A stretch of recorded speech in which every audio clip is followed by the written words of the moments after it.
back, let's go. Set the pace, watch me steal the show.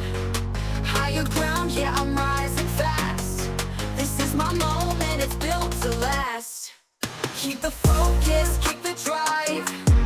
No slow motion, I'm alive. Power surging, can't deny. I'm unstoppable, touch the sky. Level up, yeah, this is the fight. Feel the rush. Hello, everyone. It's Rebecca Whitman. Welcome to the Balanced, Beautiful, and Abundant show. We are taking you from burned out, drained, exhausted, and overwhelmed to balanced, beautiful, and abundant. We are so excited you're listening to the show. We have lots of good tips for you today on how to nail the sale with sales trainer and speaker Nicole Cramer. Welcome to the show, Nicole. Thank you, Rebecca. I'm excited to be here. I'm so glad you're here. We were both featured speakers on a summit, and I just really love what you had to say. And I was like, I've got to get to know you better. And we had a great virtual coffee, and I'm excited to share your wealth of wisdom about sales with my audience. So just so happy to continue the conversation we started last week. And that's the great thing about just being a yes and being magnetic, because I didn't even know I was going to meet you 2 weeks ago. And now here we are on a podcast and TV show and radio show. So this is this has a wide reach. This podcast is being a syndicated radio show, and we're just so excited it just happened this week. So this is next level. Yeah, thanks. So all of you guys who have been with me since the beginning of the journey, we are on the radio, on TV, on the Everyday Women's Network, and here we go. So let me tell you about Nicole's background. Nicole is a distinguished sales conversation coach, keynote speaker, and corporate sales trainer. She transforms sales through human connection and strategic language. A former #1 sales exec for a Fortune 500 company, she now channels her expertise into coaching. Her approach focuses on the integrity and the art of conversation and enhances clients' closing rate. She helps clients learn how to build lasting relationships. I like to say we don't close a sale, we open a relationship. So it's so great that you're teaching that. And she hosts a popular podcast and YouTube channel. So I was just fascinated when we talked last week about your story. Tell us how you ended up becoming a #1 sales exec and then a sales trainer. Did you always think you were going to go into sales?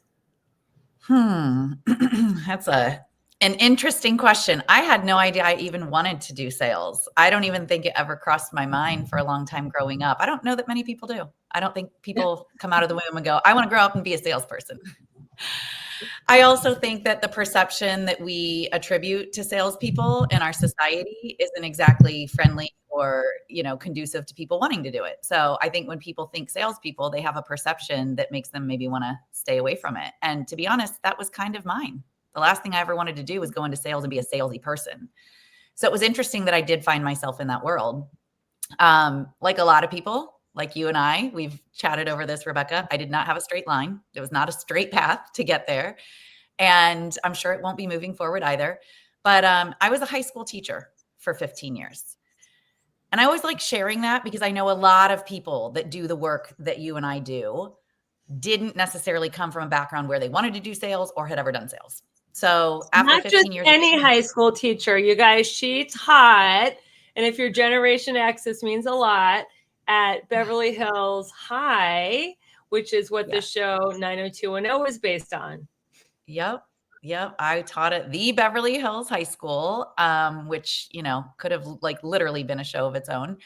And after 15 years, there was an itch that just was begging to be scratched. And it was the competitive person in me that really felt like I wanted to challenge myself. And as great as teaching was, and as much as I enjoyed what I did for those 15 years, it was time for me to do something and really just, I guess, stoke that fire inside of me that wanted to chase the carrot.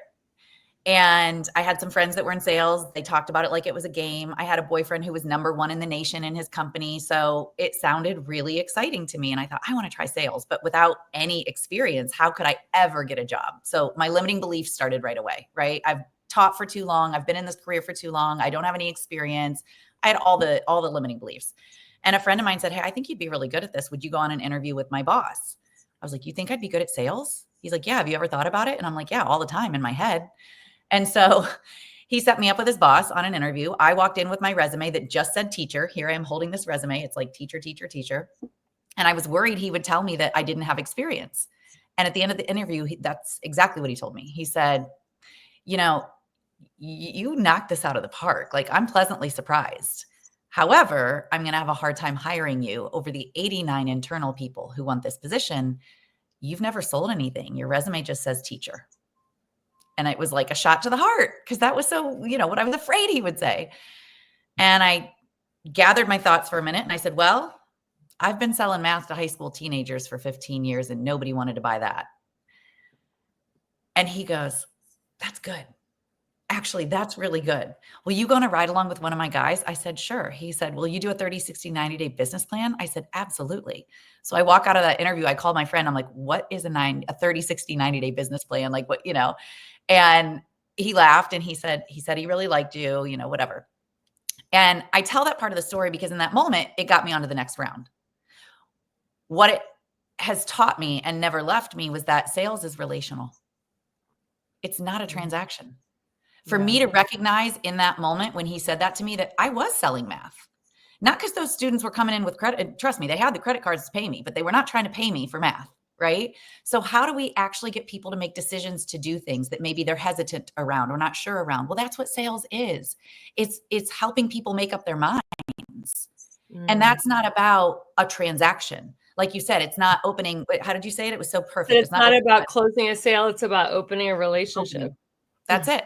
And that's really what we're doing, right? And people are now buyers, they're soon buyers, or they're later buyers. They fall into different categories. That's not in our control. What is in our control is how we show up to the relationship, how we communicate, how we conduct ourselves, how we show the other person that we care so that when it is time for that person to buy, we are front of mind. Beautiful. So what are some of the common mistakes that people make in sales conversations and how can we correct those? I'll use an analogy. Too many people try to get married on the first date. Oh, yes. So quite often the exact thing that we fear, because I can't think of many people that wouldn't hold up their hand when I said, who doesn't want to be salesy? Like if I could see everyone who's listening right now and I said, who doesn't want to be salesy? Everybody would raise their hand. We don't want to be salesy. But quite often in conversations, we come across as salesy because we're really just focused on our agenda or what we are trying to do in the conversation. And so I would say the mistake that most people make is they're not slowing things down. Like have appetizers before you decide that you want to get married, right? Like let's slow it down. Let's actually get to know the other person and find out, is this a kind of person that you would want to marry? And I think in business, we forget that we also have the power of choice in who our customers are. We're not auditioning. We're not begging for business. And if so, then there are some other things that you might want to evaluate and consider about how you're approaching things. You get to choose your customers just as much as they're choosing you. It has to be a right fit for both. So I would say that's probably the biggest thing is how can we approach conversations where we're not trying to be interesting? We're not trying to sell our value. We're not trying to audition and hope they pay us, but we're showing up to be interested instead of interesting. We're interviewing and connecting versus auditioning. And we're ultimately finding out, is this something that can really benefit the person? Because if we slow things down, quite often we gather context, not just that we need to hear, but that they need to hear so that we can decide together, is this something that makes sense for you that could really help you? And is it something that fits on both ends? That is so good. Well, I'm going to tell you a funny story. Believe it or not, I sold Ford cars in Jacksonville, Florida. And that is a long departure from, Princeton University selling Fords in Florida. And they used to do this trick where they would literally, the person would not be able to leave because they would say, oh, I lost the keys to your trade-in. We can't find it anywhere. They would throw the keys on the roof. But what that did was they had to stay in the conversation with the salesperson until it bought them more time to like not convince, but to learn what it would take to sell the person. Now that is not what I'm recommending or you're recommending is, manipulating someone into staying in the conversation. But what can we do to actually make them want to stay in the conversation? If somebody's like, I got to go, I get off the phone, I have another meeting, they're trying to cut it short, this isn't for me. Like, instead of throwing the keys on the roof, you're such an amazing trainer. What would be one of your techniques to keep them in a conversation?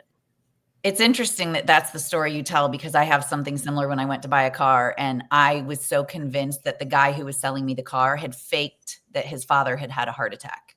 I felt guilty even thinking that, but literally I was sitting there and we were kind of going back and we were at the desk. He'd already shown me all the finance stuff, right? And I was just having some questions, objections, whatever you want to call it. And the other guy came in, he's like, hey, you got to go right away. The hospital called, blah, blah, blah, blah, blah. And it delayed the whole thing. And in my mind, I felt guilty thinking it, but in my mind, I was like, was that real? Wow. Or is that just a tactic? And that's why sales reps get a bad name. There are people like to each his own. Everybody's going to do things the way that they want to do them, right? If you want to manipulate, you've got to live with yourself with the fact that you are a manipulative person. However, there's only a slight difference between manipulation and influence. And that's the tweetable, you guys. Write that down. There's only a slight difference between manipulation and influence. Yes.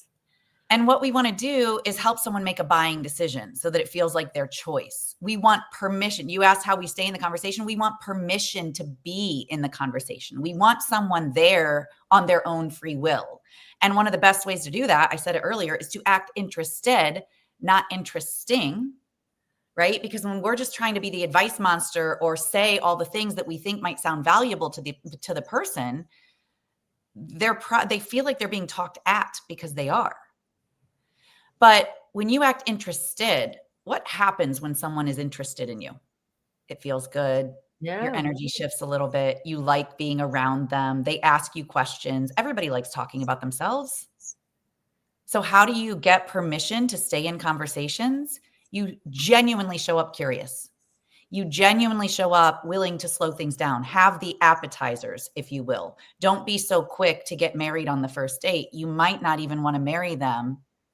And you don't know until you take the time to really understand. And I think the important thing, though, too, is that we always want to leave people better off than when we found them. So every conversation, we should be seeking to help someone at least take some steps in a direction that they want to go. Again, there's 3 categories. There's now buyers, soon buyers, and later buyers. They might be a later buyer, but can we, in that conversation, maybe shift their perspective a little bit more? Move them in a direction that's going to help them move towards the actual thing that they want to do, even if they're not in a position right now to make a decision about it. And when we understand that trust isn't built overnight, it's built over time, then we understand that when we slow things down and we focus on the relationship, those later buyers turn into soon buyers a lot sooner. They turn into now buyers a lot sooner because they feel cared about, they feel heard, they feel seen, they feel understood. And in a world where we have technology and automation and bots out the wazoo, what people want more than anything is connection. So I think one of the best ways to get permission to be in conversations is to actually care about the people that you're in the conversation with and make them feel important. And, I'll tell this quick story. So Aramark was the company that I worked at that when I did leave teaching, that's who hired me. We sold coffee.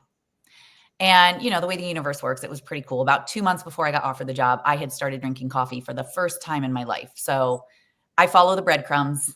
I trust, you manifested it. Now, I thought Aramark sold uniforms. They have a couple different divisions. One of them is uniforms. The one that I was in was coffee and refreshments for workplaces. Cool. All right. So if you can imagine like what Google's break room looks like, that's what we went in and did for companies. We just tricked out their break room. It was really cool. So again, 2 months before I got offered the job, I started drinking coffee for the first time in my life. It's a really incredible story. But again, we trust the breadcrumbs, right? I knew that was meant for me. And shortly after I became number 1 at Aramark, the number 1 salesperson, somebody came to me and they were like, you must know everything about coffee. And I was like, I know what I like. I like oat milk vanilla lattes. But no, I don't. I would never say I'm a coffee connoisseur. As a matter of fact, I don't know much about it. And they were like, then how did you become the number one sales rep if you don't know everything about coffee? I said, because I focused on the people that I was looking to work with. I got to know them. I didn't think knowing coffee was going to be the way that I was going to be successful. I thought knowing the people and helping them feel important and helping them know that I cared about them. And it seems too fluffy and easy a lot of times, but that's really what it's all about. And it's easy to forget in a world where activity and action and hustle and grind is conditioned. That's how we're conditioned. That's what is the message that we constantly hear. And slowing things down and genuinely caring about someone and making them feel important is actually one of the best ways to build that know, like, and trust factor. And that turns into opportunities. How clean is the water you're drinking and bathing in? If you call Aquasana Water today, they'll provide you with a free assessment telling you the condition of your tap water. Aquasana sells whole house water filters starting at $1,000. Isn't that worth it to have a 10-year supply of filtered, cleaner water? Aquasana water filters tackle chlorine taste and odor and can reduce contaminants like viruses, lead, forever chemicals, and microplastics, depending on the system you purchased. So make the free call, find out the condition of your water, and make your water cleaner the Aquasana way. It's a smart decision for you and your family and a must for a healthy home. Get a whole house Aquasana water system starting at $1,000 for your entire home. Call and find out the condition of your water with a free water assessment. 800-925-6029. 800-925-6029. 800-925-6029. That's 800-925-6029. Everything is expensive right now. Gas, food, you name it. You're spending more, you are making the same or less money. So, what do? You rack up credit card debt. That's what you do. It's not your fault. It's the economy. And guess what? If you rack up too much credit card debt like some of us, you can't pay your bills. Then the credit card companies, as nice as they are, start hounding you for money. Then you start your downward spiral. A smart thing for you to do is to call the Zero Debt. They can help you consolidate all your credit card bills into one affordable payment. Millions of people have done it. It works to make you debt-free. Make this free call right now. It costs you nothing to learn more. 800-628-5675. 800-628-5675. 800-628-5675. That's 800-628-5675. Hey there, gorgeous. Quick question. Do you want to look younger, feel stronger, and glow like the star that you are? Of course you do, honey. So here's the deal. Your body wants to age gracefully, but stress, sugar, and time are not on your side. Enter the game changer you didn't know you needed, liquid collagen. This isn't your average powdery, chalky mess. Oh no, honey, this is next level science. Our liquid collagen has a 93% bioavailability rate. Powdered collagen is 30% at best. This means your hair, skin, nails, joints get the VIP treatment. If you want to reduce wrinkles, feel amazing in your body, and turn heads, this is your glow up in a bottle. Don't wait. Your future self is literally begging for this. Click the link in the show notes to grab your bottle today. But hurry, supplies are limited and this kind of fabulous will not last forever. You deserve this. Now go shine like the balanced, beautiful, and abundant star that you are. And people don't care how much you know until they know how much you care. That's it. And I think that's what people really want, is a genuine connection, which brings me to your point of how does being authentic build stronger client relationships and create more sales and repeat buyers? Well, I think that is one of the most refreshing things that we can be, not just for ourselves, but those that we're looking to connect with. Like being authentic, being real, being transparent. Like that's what people are craving. Somebody that's going to throw my keys on the roof, whether I know that that's what they actually did or not. Like, yeah, I mean, it's, and again, it's like, well, who is that about? That's about them and their agenda and what they want. Yes.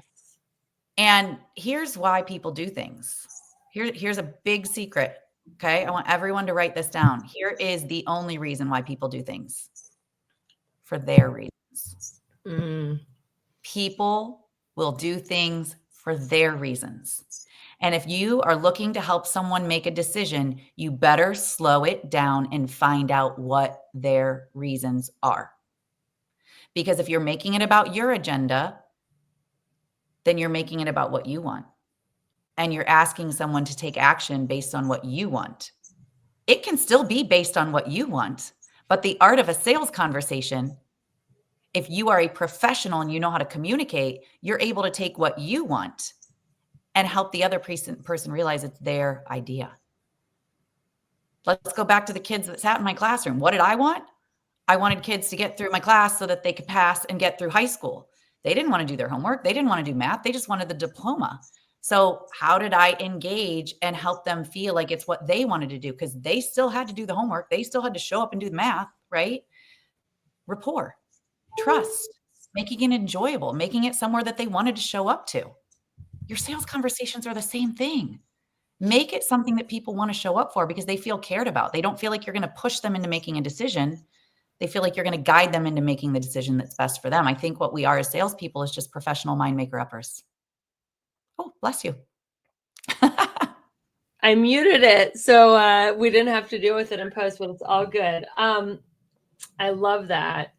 So what are some questions that we can ask to get people's vision? Because if we know what somebody really wants, their dream, their vision, their goal, we can see if our product or service is a good match for delivering that. So do you have any good questions that would open that part of the conversation up?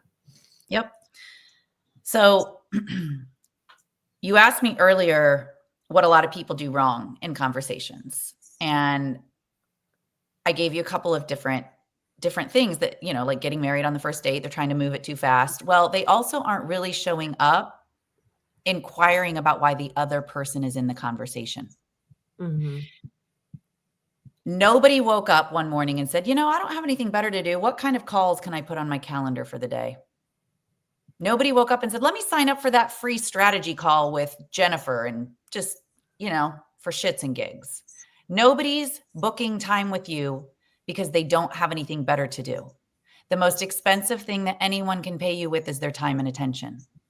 So if someone has given you their time and attention on a Zoom call, on a phone call, in an email, in a text, if they are giving you their time and attention and they are giving you permission to be in the conversation, then you sure as heck better figure out why they're there, not just why you're there. Are you there to try to make a sale? And have you bothered to ask why they are? Because what a lot of people don't realize is you can figure out in the first couple of minutes of a conversation if somebody is there to make a decision or not. You can have a pretty good idea of why somebody's there if you ask. But so many people show up and they make it all about themselves. They're like, oh my God, I've got to be ready. I've got to say the right thing. I want to turn this into a sale. How am I going to land the plane? How am I going to close the deal? How am I going to sell my value? I need to sell my value. You know what your value is? You don't know until you ask. Let's go back to the car thing. If I walk into a car dealership right now and some car dealer or a car salesman is trying to sell me on a freaking V8 engine, or I don't even know what engines are called. Miss Ford from Florida, you could tell me. I don't know what an engine label would be that I would want or care about. So if you're trying to sell me on something that you think would be important to me, you're probably going to miss the sale. And until you ask, you might not know that I care about seat warmers, that I care about a good audio system, that I care about the way the car looks, the color, right? And so quite often we've determined in our heads what we think is valuable, and we show up to a call and we're not asking questions. We're trying to sell our value. We're doing all the talking. And then by the end of the conversation, we're trying to figure out how to land the plane. We have no idea if the person actually wants to make a decision. We have no idea if it's even felt or sounded valuable to them. We might ask questions like, how does this sound to you? Sounds great. Do you know why they were there? Do you know why they were listening? So one of the questions that I strongly suggest that everybody ask at the beginning of your conversation, what will make this conversation a success for you? Ooh, that's a good one. Find that out at the very beginning. They might tell you, well, I'm just here to find out some more information about what you do. You know what? At that point, you're like, great. What information would you be interested in hearing? Now you're in a different conversation. You're not there trying to sell them something. You're there to connect. You're there to help them learn and understand, because they just said, I'm here to learn and understand more about what you do. If they say, I'm here to decide if your new offer is right for me and I just have a couple questions to ask, great. What questions can I answer that'll get you closer to being in a position to make a decision? You get what you need to hear in that moment so that you can take the conversation in a way that serves both of you. And what we want to keep in mind is leaving people better off than they were when we started the conversation. Your job is not to get somebody all the way to a yes. Your job is to get them further to a point of clarity. And if that is a position that they're in to make a decision around today, then help them make that decision. But when we leave people in maybe land, we didn't actually do them any good by leaving them better off than they were when we started the conversation. And sometimes getting them to a point of clarity means they've realized it's not the right offer for them. Because people are like, yeah, but what if they say no? A no is a gift. Would you rather have that person hide in maybe land for a couple more months so that you're spending more time and energy on thinking that they maybe would buy, but you're not sure because you never actually found out why they were there and what was important to them? You just made it about you trying to make a sale. And as long as you didn't hear no, it meant maybe there's a chance. Why don't we get that definitive decision so that we know where to put our time and energy?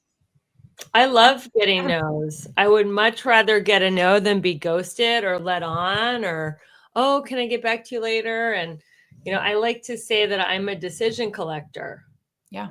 And that be detached from the no's, NATO, not attached to outcome. And I like what you were just saying about, it's really about educating people and giving them enough information for them to make their own comfortable decision. Yep. That's it. And you can influence that decision by asking. Here's the thing. When you get really good at communicating at a high level, you're not there to give information. You're there to ask questions to help someone arrive at their own decision. So you can still influence what their decision is going to be by asking them the right questions. Yeah. And there's no perfect set of questions that's going to work for everybody, because we are not computers. We are not robots. We are humans. So it takes emotional intelligence. It takes a commitment to practice. Professionals practice. And when you practice communicating at a level that allows others to feel connected to you and make better decisions, then you're more efficient and effective in helping people. That's beautiful. Let's talk about the importance of following up. I have heard that people need between 7 and 8 or maybe even more touches or connections with the salesperson to make a comfortable decision. Do you have any good verbiage or techniques or software or any good pointers about the art of following up? The fortune is in the follow-up. There's a very, very small percentage of people that are going to be in a position to buy the first time that they've ever connected with you. They deserve to have a lot more nurturing, and so do you. I don't know about everyone listening, but I would imagine that a majority of them have had this experience. We've all had a customer that we didn't want, or a customer that maybe we had to fire. And if we'd just done a little bit more nurturing, connecting, if they'd had a little bit better understanding of what they were entering into, that maybe wouldn't have gotten to that point. So part of the follow-up is also about nurturing and building the rapport with that person, allowing them the opportunity to see more of who you are. And I think it used to be 7 to 8 touch points. I would argue it probably takes dozens in this day and age with the level of automation that we have, the amount of, we live in a noisy world. We live in the information world. And anytime that you pick this little thing up, there's a bunch of things screaming at you and talking at you. So I think it's only fair to expect that. We also live in a very transparent world. Like in the 1980s, if you wanted to be salesy and pushy, nobody knew about it because there was nowhere to go on social media and blast it and be like, oh, this person threw my keys on the roof and I didn't know it. And that's what made me stay in the conversation, right? There was no way to actually reveal that in a big way like this. And so for decades and decades and decades, people did sell in a way that was, pushy. Yeah. Salesy, because they could get away with it. And now there's so much visibility and transparency. Consumers, they're not stupid. They want to be cared about. They want to be understood. They want to be seen and heard. There's this button that exists inside of everybody's head. It's called the show me that you know me button. And everybody wants it to be hit. Like, oh, you get me? You know me? You understand me? And when we can help someone feel like we truly get them and know them and understand them, their decision to buy is so easy or easier because we help them have that feeling and we nurtured it. So the follow-up is not just about how many times do I pick up the phone and call them again and again and again. I do kind of think that we are snooze alarms, to be honest. I do think that we are the, hey, is it time yet? Hey, is it time yet? But the last thing we want to do is actually say, hey, is it time yet? What we want to do is actually be of value every single time we're connecting with people. And that takes strategy. That takes work before the work. That takes non-lazy communication. Hey, how are you? Hey, I'm just following up. Hey, I'm just circling back. Hey, I'm just touching base. Nobody wants their base touched. Nobody wants to be circled back. Nobody wants to be followed up. All you're saying is, hey, are you ready to give me your business or not? How can you actually do the work before the work and show up to conversations where you're actually being of value, even if it's not time for them to buy? And again, the worst time to think about what you're going to say is the moment you're going to say it. And so we've got to put the work before the work in and decide, like, where are these people in my world? Where are they in my ecosystem? How can I follow up with value? How can I not just touch their base, but actually make them want to continue to be in a conversation with me? That's really the name of the game. It's how do I stay in the game? How do I keep this conversation going? How do I still be of value to this person so that when it is time for them to buy, they already know who they want to do it with? And I don't know about you, Rebecca, but I've got people right now in my mind that I know I will be buying from. I already know what some of my next purchases will be. It's not today, and it's not even next month. Some of them I've set like a longer term goal for, but I already know I'm going to buy from them. And every single person that is listening to this right now has people in that same position in their world. They already know that they want to buy from you. And you're trying so hard to get married on the first date that you're making people feel pressured. You're making them feel like, well, that doesn't feel good. That doesn't feel right. So you're creating friction and actually slowing down the process without realizing it. Where if we slow it down and we make it about the nurturing and the follow-up, how can you be of value to people consistently over time so that when they are ready for the thing that you do, they know that they want to do it with you? People ask all the time, who the heck is Low Cost Airlines? Well, we're not just one airline. When you're talking to us, you're talking to everyone. We are the discount supermarket for all airline tickets. Plus, we have all the airlines and always have the best prices. American, Delta, United, plus all the specialized international airlines and a lot more. And we make it easy. We guarantee you'll talk to a live human in 60 seconds. You can have the rates you need and have your trip booked in 5 minutes. Now, how cool is that? And remember, when you're talking to us, it's like talking to every single airline available with one fast phone call. All you need to do is call and find the best prices to fly wherever it is you want to go. So are you ready? Call Low Cost Airlines right now. 800-451-8603. 800-451-8603. 800-451-8603. That's 800-451-8603.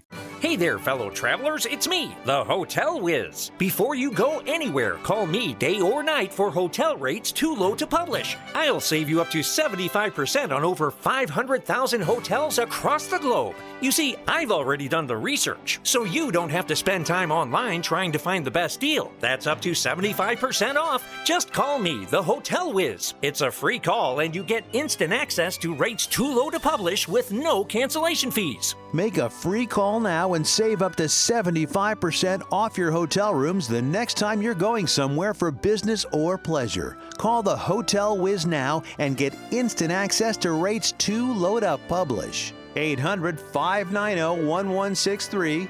800-590-1163. 800-590-1163. Call the Hotel Whiz right now for rates too low to publish. 800-590-1163. There are 3 types of people listening to this. The first type reached for their goals and failed. The second type achieved their goals and they were not fulfilled. They wanted more. And the third type achieved their goals at the expense of their health and happiness. Well, I have great news. I am inviting you to enjoy a mindset manifestation mastermind with me at the luxurious Palmaya at Aya Spa in Playa del Carmen, Mexico. Picture this: crystal clear waters, white sandy beaches, and you at one of the most luxurious resorts in Mexico, unlocking the life you've been dreaming of. From January 23rd to 26th at the breathtaking 5-star Palmaya at Aya Resort and Spa in Playa del Carmen, Mexico, I am hosting my Manifestation Mindset Retreat. It will be your chance to reset, realign, and manifest your most balanced, beautiful, and abundant life. Imagine mornings filled with transformational workshops, afternoons indulging in spa treatments and lounging by the pool, and evenings connecting with like-minded women under the stars. This isn't just a retreat, it's a total mindset makeover in paradise. You'll leave with the tools to manifest more love, success, and abundance than you ever thought possible. Spots are limited. This life-changing experience will sell out. Go to the link in show notes to reserve your spot today. So what are some ideas on how to follow up and not just be like, hey girl, how are you? Did you make a decision? Like, what are some great ways to share value? Well, if somebody said that they were going to make a decision about something and you left a call where they said, hey, I'm planning on making a decision about this. First of all, we don't want to get better at following up. We want to get better at the last 5 minutes of our last conversation. Mm-hmm. People are like, how many times do I follow up? I'm like, quit chasing.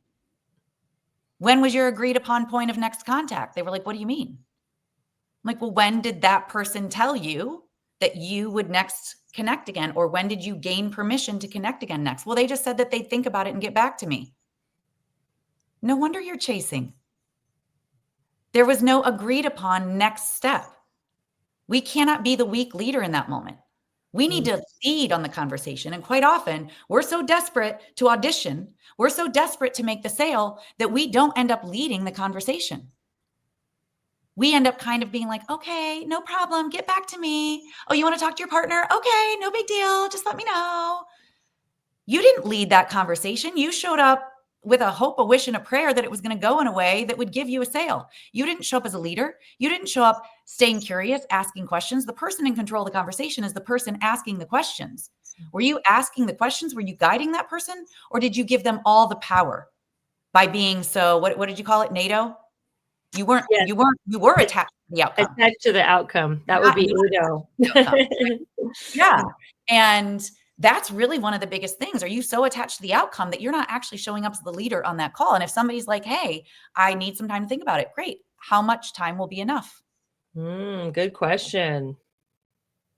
Well, I think maybe 3 days. Great. 3 days from now will be Sunday. So why don't we say maybe Monday? Would that work for us to follow up? Yeah. Great. What time on Monday? Morning or afternoon? Afternoon. Okay. How's 2 p.m. your time? 2 p.m. works great. Great. Monday at 2 p.m. Ring, ring, ring. Hey, it's Nicole. Just calling as promised. You agreed that Monday at 2 p.m. was when you would connect again. And you can say, I'm guessing you haven't gotten around to making a decision yet. That gives them all the space in the world to be like, no, you're right. I didn't get around to it yet. I need some more. The weekend was busy. I need some more time to think about it. Great. What do you feel will be different if you take some more time to think about it this time? Or great. How much longer do you feel you would need to think about this? Or I'm curious, how important is it to you to actually take next steps? Or do you feel like putting this off for a while might be a better solution for you? There's a lot of different things you can say in that moment. But people are like, yeah, but what if I call on Monday at 2 and they don't answer? Leave a message. Hey, just calling as promised at 2 p.m. like we agreed. Seems like something must have come up. If I don't hear from you, I will call you Wednesday at 10 a.m. Or, I'll call you Wednesday at 10 a.m. unless I hear from you that that's not a good time. Very and if they don't call back, you've just gained permission to call Wednesday at 10. If you call Wednesday at 10 and they don't answer again, guess what? Let's read the writing on the wall. Do you want to keep chasing, or do you want to maybe make one more call a few days later? Hey, I know we were meant to connect last week. It seems like this is something that maybe, has taken a back seat. No worries. You might be busy around this time of year. Would it help if we followed up maybe early on in the new year? That's a good phrase too. Would it help if? because what you're doing, everybody loves to be helpful, right? And you're putting the ball in their court, but you're still guiding the conversation because you asked the question, would it help if we put this off until earlier in the new year or later in the new year? And what you're doing is you're still in control of the conversation because you're asking the questions. Love it. Now, would it help with from the book, which you are a certified coach on, exactly what to say? That is one of our magic phrases. We have 32 of them. I've used a lot of them. If you're any at all familiar with the exactly what to say work, you've probably heard me use many of them in our conversation. And that's really the goal, right? When we're learning a new language, because that's really what this is. It's how do we become fluent in it? How do we practice? Professionals practice, right? We show up. A lot of times when I get interviewed on things like that, they're like, what's the thing you say to close the deal? I'm like, girlfriend, I would sell that for billions of dollars and go call it a day if that was an actual thing, like that. And there's no tit for tat. There's no, when somebody says this, you say this, matchy, matchy. Now we're back to throwing our keys on the roof. Really? You're looking for some phrase that like automatically makes people like drop everything and go, you're right. Here's all my business. We're humans. You need to show up with emotional intelligence. There's not one perfect phrase that's just going to do all the work for you. Because again, if that existed, people would be selling it. What it is it's about doing the work before the work on our end so that we know how to communicate, that we know what good questions to ask to help someone move into positions to make decisions. And when we show up prepared and we've done the work before the work, then what we're actually doing is not manipulating a conversation, we're influencing it, and we're able to be present in the conversation and actually listen and guide it because we're not sitting there going, what do I say next? What do I say next? What do I say next? Oh my gosh, what if she says it's too expensive? What if she says she needs to talk to her partner? Oh God, I forgot how to land the plane. What did my coach tell me? I think there's one thing that I'm supposed to say right here. Well, who are you making that about? Right. You just showed up to a conversation that you're not even present for. You're so worried about how to land the damn plane. You're so worried about trying to get married on the first date that you haven't even bothered to listen to the other person. And energetically, they can tell. Energetically, they know it. Whether it's actually communicated through words, people can feel that. But if you get really good at communicating and you can show up confident and competent and you know how to guide conversations through being the person that asks the questions that help somebody arrive at their answers, then you can show up as that leader in conversations because that's what people are looking for. Confidence sells. Sales is leadership. And if somebody has come to you with some level of need or problem, because that's what business is, somebody has a need, somebody has a solution. That's all we're ever doing. They've got some need, they've got some kind of problem, or they wouldn't be giving you their time.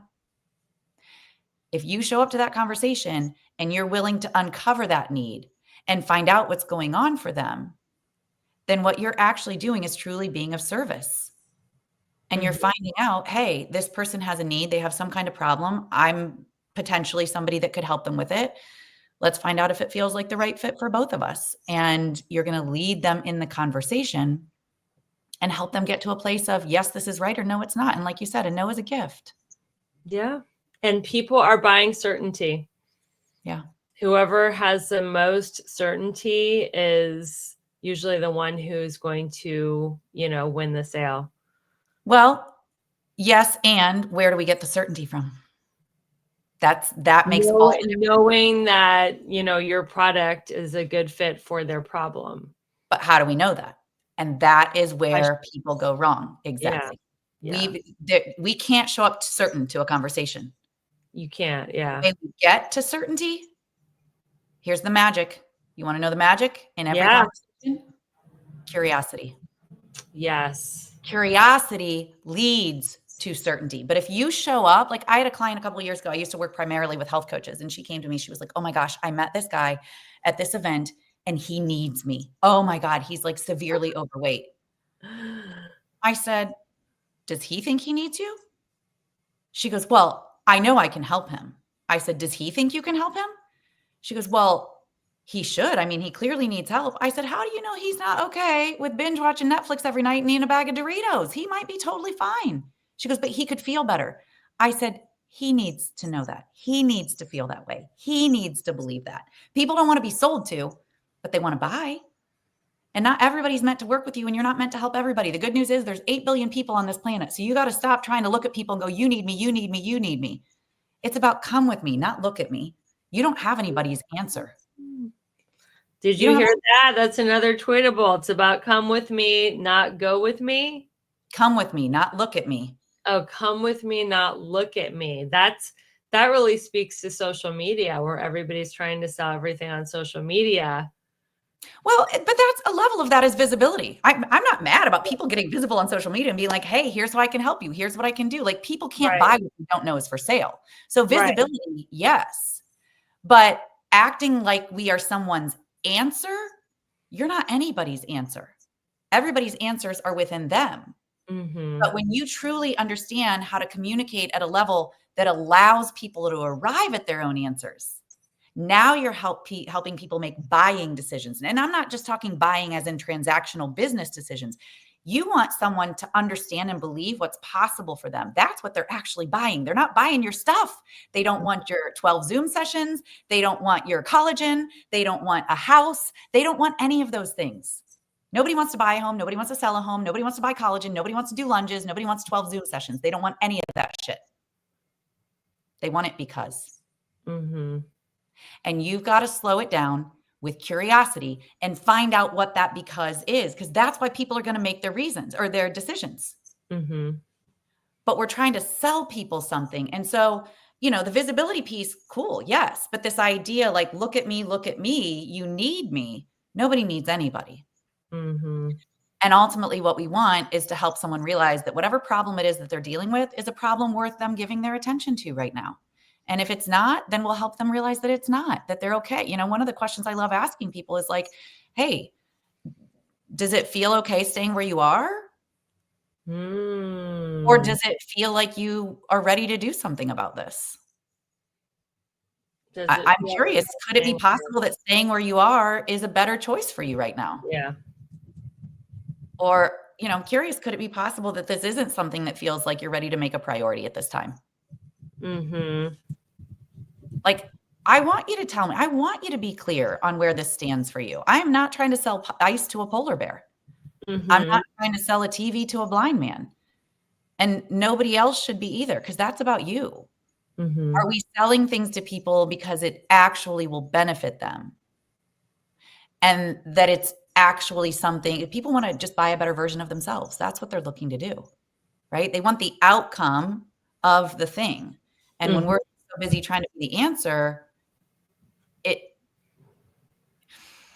kind of makes it seem like they need us, or that we're so certain that we're their answer, versus seeing the best in them and helping them make a decision that they know is best for them. Well, speaking of objections, how do we turn objections into opportunities to close more sales? So, first of all, I think redefining what objections are in our own mind is the most important thing we can do. Because initially everybody hears the word objection and they think it's got a stigma, right? It's like, oh, it's a bad thing. But like, an objection is a buying signal. If somebody really didn't want what you have, they would not be asking questions around it. If they had 100% gotten to a no, this is not for me, they wouldn't ask you questions. And I'll give you a quick example. Rebecca, if right now you were like, hey, Nicole, I'm going to stab you in the eye with a fork. You know what I wouldn't say, Rebecca? I wouldn't say, gosh, do you think it's going to hurt?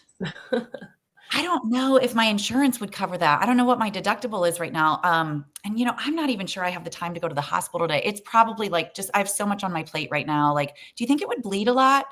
You know what? Let me go check with my husband and see if he's okay with me being stabbed in the eye with a fork. Like, and I know that this is a ridiculous example, but the reason I use it is I am so crystal clear. I don't want to be, no, it's not for me. It's not for me. I wouldn't ask any questions around it. So when people are asking questions, what they're actually saying is, there's still a chance. I just need to know more. I need to learn more. I need to understand more. And you're the leader on the call, so your job is to hear it for what it is and recognize that an objection is a good sign.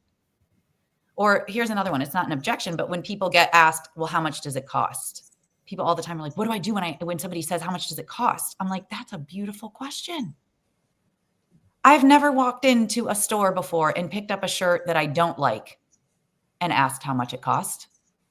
I've never walked into a car dealership before and looked at the ugliest, worst car there that I did not like at all and asked how much that car was.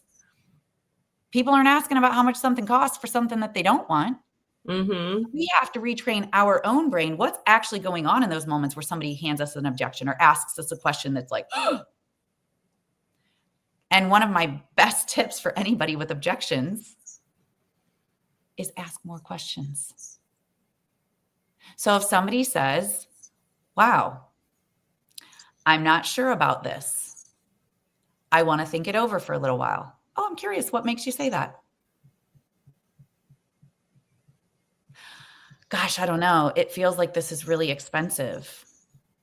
Yeah, I could see where like putting something new in your budget might feel a little uncomfortable at first. I'm curious, some of the things that you described to me earlier about the challenges you're having seem also a little uncomfortable. To feel more uncomfortable for you right now. Because listen, if you're okay with staying where you are, then I think you should stay where you are.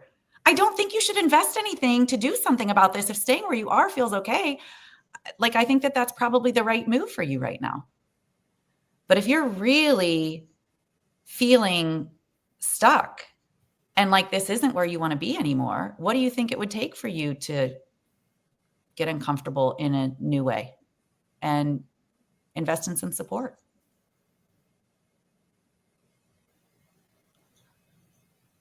I want someone to make the decision to continue to step towards me.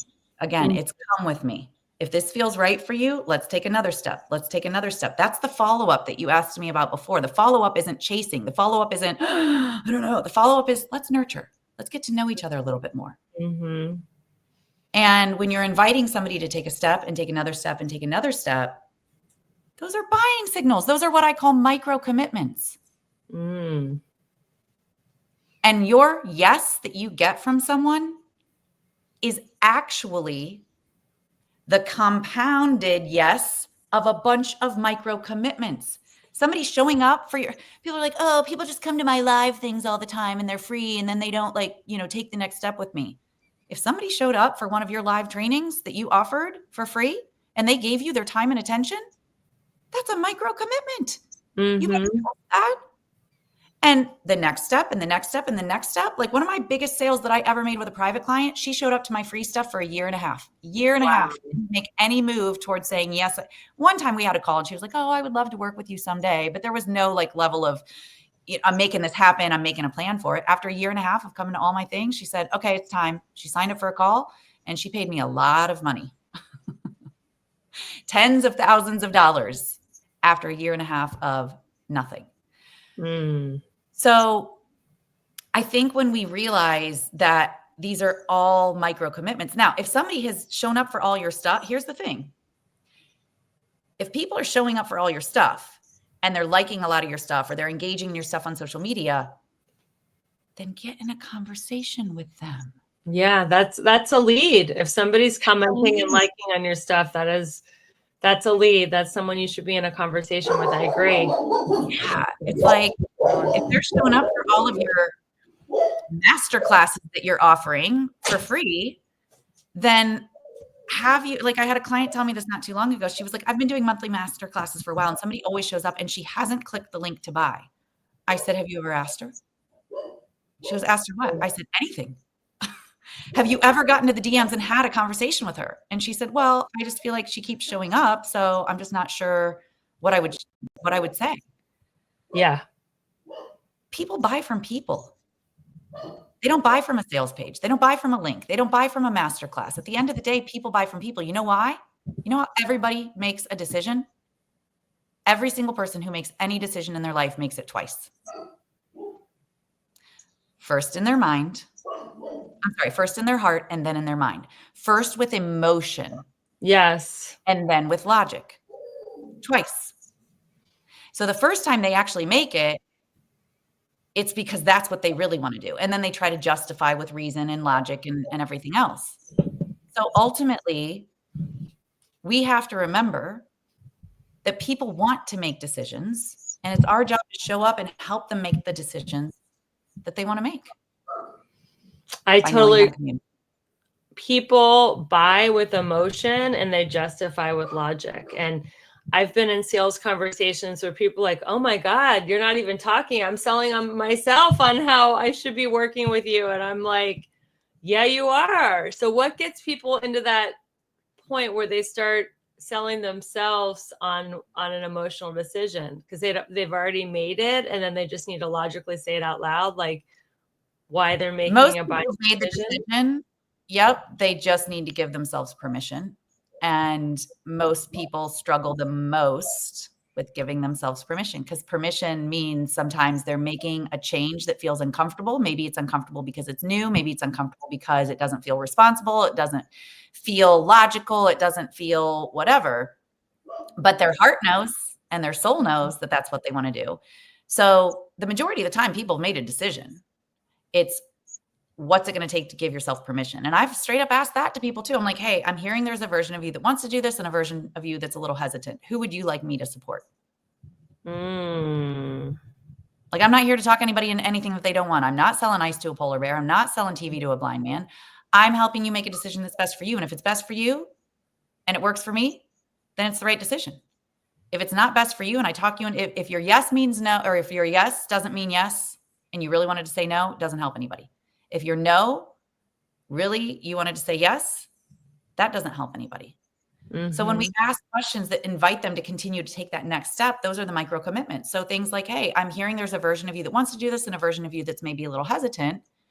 Who would you like me to support? Or if somebody's like, I need some time to think about this. Great. How much time would feel like enough?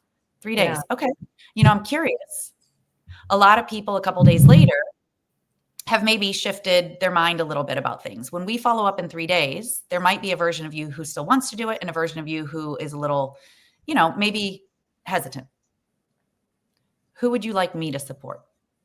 I love that question. Who would you like me to support? The version of you who wants to, or the version of you who doesn't want you? I'm hearing two versions of you. There's a version that wants to, there's a version that doesn't. Who would you like me to support? It's hard for people to say, support the version of me that wants to stay stuck, especially if you've done your job that you should do as a salesperson and ask them all the questions that help them recognize that this problem is a problem worth their attention. If you haven't gathered that context, if you didn't stay curious, if you didn't build the case for why they need what you have, then here's what you're doing. You're selling a nice to have. You're trying to sell a nice to have. And sales is not about embellishing yes. It's about destroying the option of no.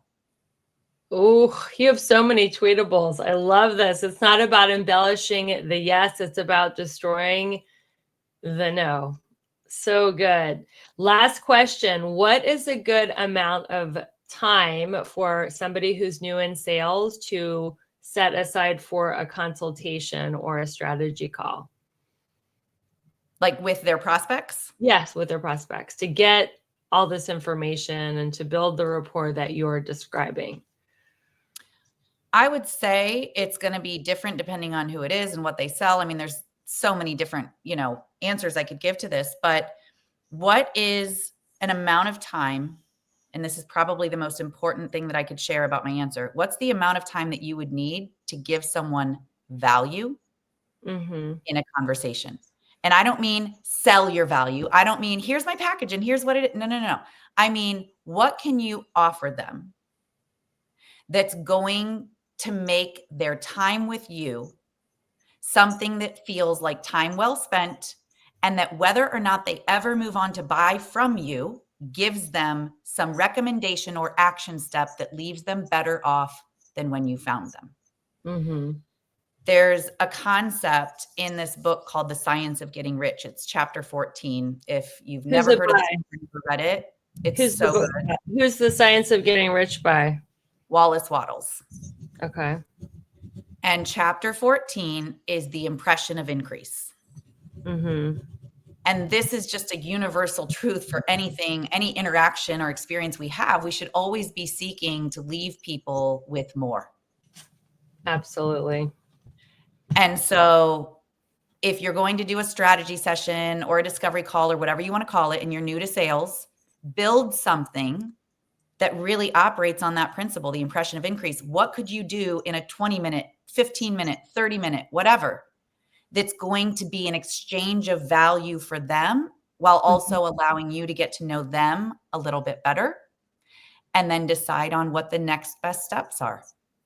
Maybe that's coming to your next free masterclass. Maybe you do weekly lives in your Facebook group and you invite them to join you on the next one.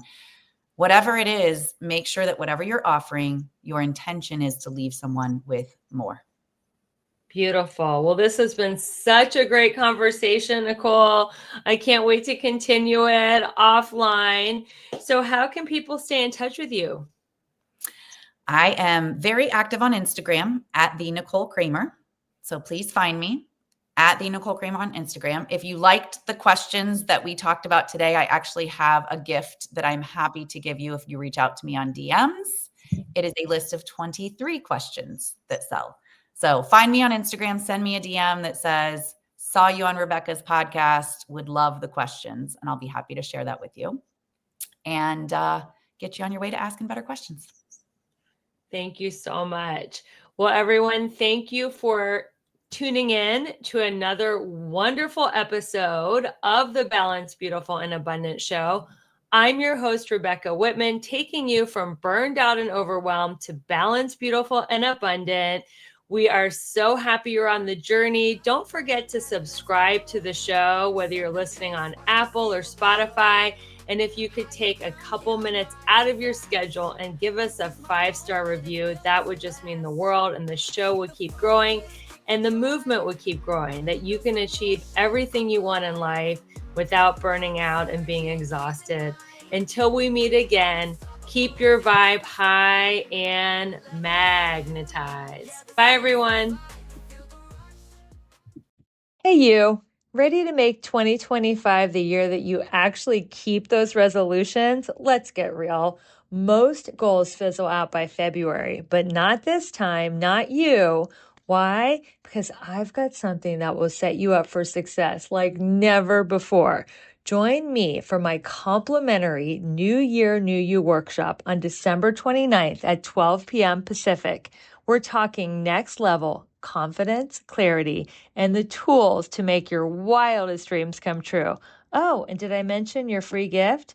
Every attendee will get 21 customized affirmations handcrafted to help you crush your goals and step into the most magnetic version of you. This isn't just another workshop. This is your launch pad to an abundant, sexy, aligned life. Don't miss it. Just click the link in the show notes to save your spot now. Start your year with intention because 2025 is yours for the taking. New year, new you, new possibilities. Let's make it happen.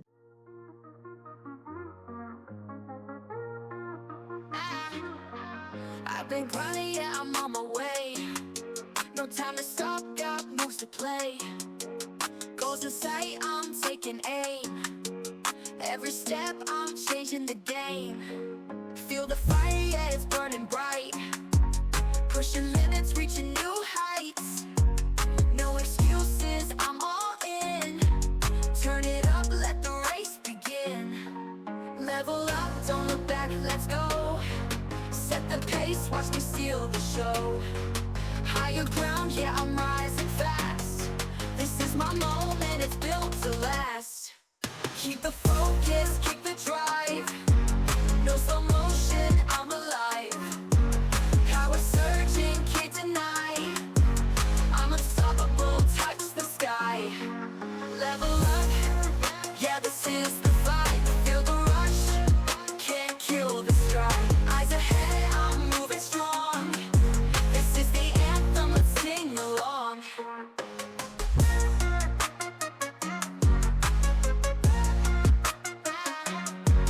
Feel the fire, yeah, it's burning bright. Pushing limits, reaching new heights. No excuses, I'm all in. Turn it up, let the race begin. Level up, don't look back, let's go. Set the pace, watch me steal the show. Higher ground, yeah, I'm rising fast.